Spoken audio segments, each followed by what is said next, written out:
Ce que je dis simplement, c'est qu'on est en train d'exagérer quand il s'agit de la fixation des cautions dans notre pays. Il faut rappeler pour l'histoire que les élections de 2005, les dernières sous le général Lansana Conté, les cautions, je crois, tournaient autour de 50 millions de francs guinéens.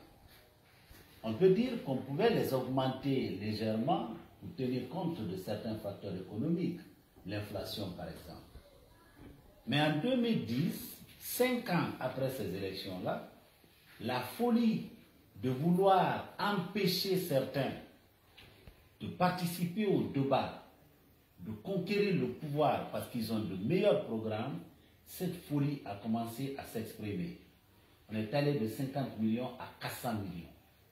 Ça avait été critiqué. Parce qu'on n'est pas là pour chercher celui qui a de l'argent, même quand on sait qu'il l'a volé.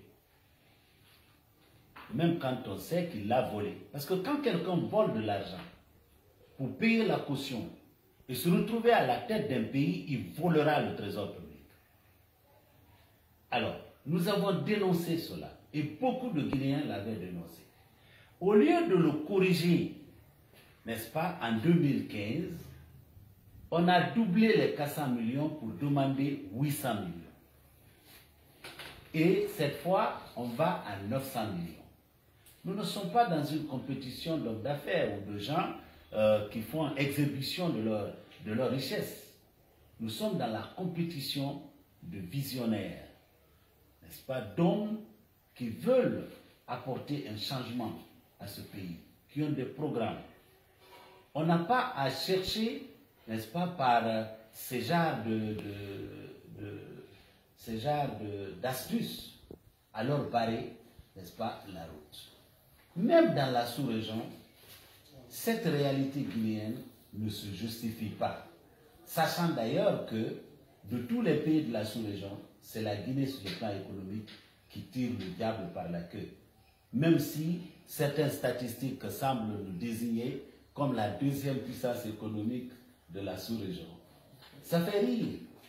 Parce que pour celui qui connaît le niveau de vie du Sénégalais, celui qui connaît le niveau de vie du Ghanéen, celui qui connaît le niveau de vie, n'est-ce pas, du Béninois, du Libérien au Léonais, dire que la Guinée est la deuxième puissance économique de la sous-région, ça ne ressemble pas à un mensonge, mais simplement à un manque de bonne volonté.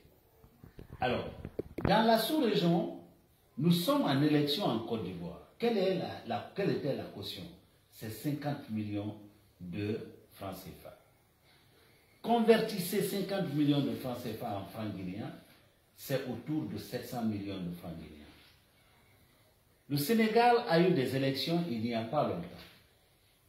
La caution était à 30 milliards, disons 30 millions de francs CFA.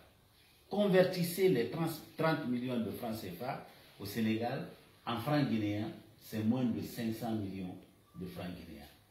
Au Cameroun, on est en élection. Là-bas aussi, n'est-ce pas, la caution était à 30 millions de francs CFA. Encore moins de 500 millions de francs guinéens. Qu'est-ce qui justifie qu'en Guinée, on impose des cautions de 900 millions? Voilà la question que nous nous posons. Maintenant, pour ce qui concerne le plafonnement, il est clair que, avec la situation que nous vivons actuellement, par la façon dont l'économie est en train d'être gérée, sous le CNRD, n'est-ce pas? Si vous devez aujourd'hui faire appel au service de 60 000 personnes pour assurer la sécurité, n'est-ce pas, du vote dans chaque bureau de vote, comme vous le savez, il y a 23 662 bureaux de vote. Si vous avez besoin de 2 délégués par bureau de vote, vous avez près de 50 000 personnes à mobiliser. Il y a au moins 16 000 centres de vote. Là aussi, il faut avoir des gens pour superviser, pour ne pas que vos voix soient volées. Alors ça vous fait plus de 65 000 personnes qui vont être mobilisées. Ça, on ne parle pas de la campagne. On ne parle pas, n'est-ce pas, de tout ce que vous allez imprimer comme document de communication, etc., etc.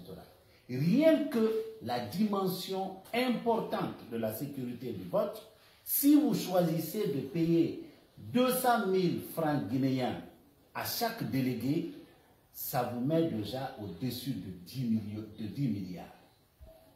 Donc, lorsque nous regardons, n'est-ce pas, les 40 millions, compte tenu de cette réalité-là, ça sera peut-être à chacun de faire